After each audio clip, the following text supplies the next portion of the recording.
हिमालय की ऊंची और बर्फीली चोटियों के बीच एक ऐसी जगह है जो इतिहास और आस्था का एक महाकाव्य है। आज के इस एक्सप्लेनर में हम सीधे चलेंगे केदारनाथ, जहां बर्फ, विशाल पत्थर और कभी न टूटने वाली आस्था एक अद्भुत कहानी बुनते हैं। तो सबसे बड़ा सवाल ये है कि आखिर ऐसी कौन सी चीज़ है जो एक इतनी प्राचीन संरचना को हजारों साल के इस बेहद कठिन मौसम में भी खड़ा रखती है। सोचकर देखिए, जहां हवाएं भी किसी मंत्र की तरह गूंजती हैं, वहां इस अटूट सहनशक्ति का असली रहस्य क्या हो सकता है। क्योंकि सच कहूं तो ये जगह सिर्फ एक इमारत बिल्कुल नहीं है। ये केदारनाथ ज्योतिर्लिंग है, भगवान शिव के 12 सर्वोच्च ज्योतिर्लिंगों में से एक और भारत की महान 4 धाम यात्रा का सबसे महत्वपूर्ण केंद्र।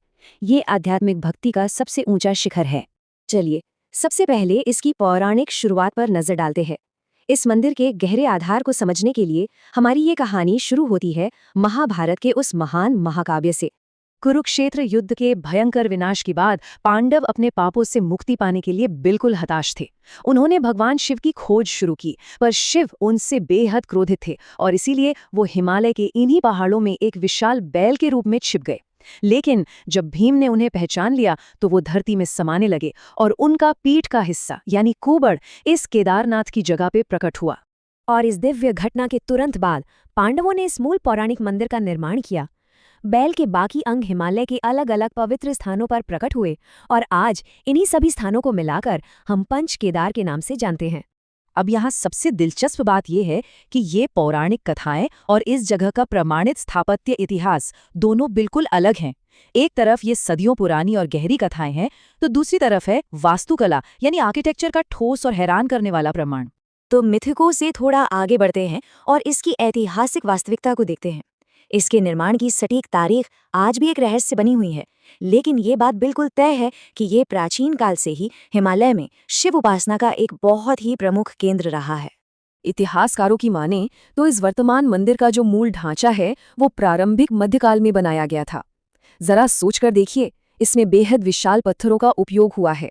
इसकी इंजीनियरिंग इतनी कमाल की है कि इसने सदियों से यहाँ के कठोर मौसम को झेला है, जो इसे हिमालयी वास्तुकला का एक अनूठा और असाधारण उदाहरण बनाता है।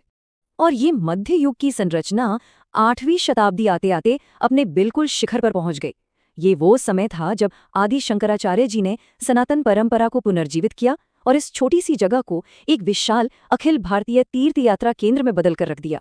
इस पूरे क्षेत्र पर उनका ये प्रभाव आज भी बिल्कुल अमर है। मुख्य मंदिर के ठीक पीछे उनका समाधि स्थल स्थित है। ये पवित्र स्थान इस धाम को वापस लोगों के बीच लोकप्रिय बनाने के उस महान प्रयास की एक बेहद शक्तिशाली याद दिलाता है। उसके बाद की सदियों में यहाँ की यात्रा आज जैसी बिल्कुल नहीं थी। सोचिए, कोई आधुनिक सड़कें नहीं थी। बर्फ से ढके दुर्गम पहाड़ों और जानलेवा रास्तों को पैदल ही पार करना उस वक्त श्रद्धालुओं के लिए एकमात्र विकल्प हुआ करता था। सच कहूं तो ये सिर्फ एक यात्रा नहीं थी, ये हकीकत में भक्ति की एक कड़ी परीक्षा थी। इस मंदिर तक पहुंचना एक बेहद कठिन शारीरिक और भावनात्मक तपस्या थी, जिसे राजाओं, साधुओं और कभी हार न मानने वाले तीर्थयात्रियों ने पीढ़ियों तक जिंदा रखा। लेकिन फिर ये टाइमलाइन अचानक से आधुनिक इतिहास के सबसे काले और दर्दनाक हिस्से से टकराती है। जून 2013 उत्तराखंड में अचानक हुई उस विनाशकारी बारिश ने बड़े पैमाने पर ऐसी बाढ़ और भूस्खलन ला दिया जिसकी किसी ने कल्पना भी नहीं की थी। एक ऐसी भयंकर प्राकृतिक आपदा जिसने सब कुछ बिल्कुल झकझोर कर रख दिया। वो विनाश सच में अकल्पनीय था। तबाही इतनी भयंकर थी कि इसने केदारनाथ के आसपास की पूरी घाटी को कुछ ही पलों में मलबे में तब्दील कर दिया। हजारों लोगों का जीवन प्रभावित हुआ और पूरा का पूरा क्षेत्र एक ही झटके में तहस नहस हो गया।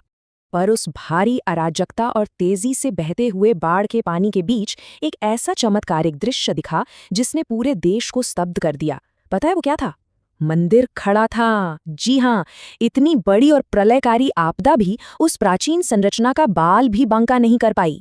पर सवाल उठता है कि आखिर ये हुआ कैसे?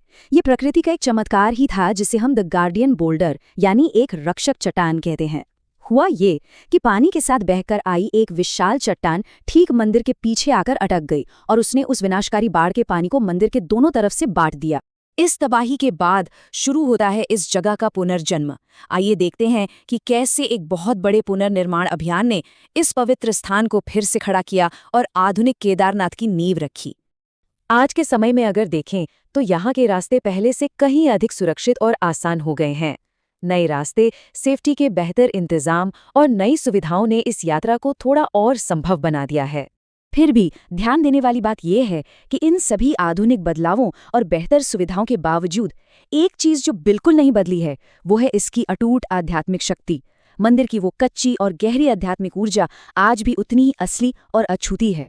और ये पूरी ऐतिहासिक टाइमलाइन आखिरकार यही साबित करती है कि प्रकृति भले ही विनाश ला सकती हो, वक्त आसपास के नज़ारों को बदल सकता हो, लेकिन जिस विश्वास और आस्था की जड़ें इन हिमालय की तरह मजबूत हों, उसे कोई भी तूफान या बाढ़ हिला नहीं सकती।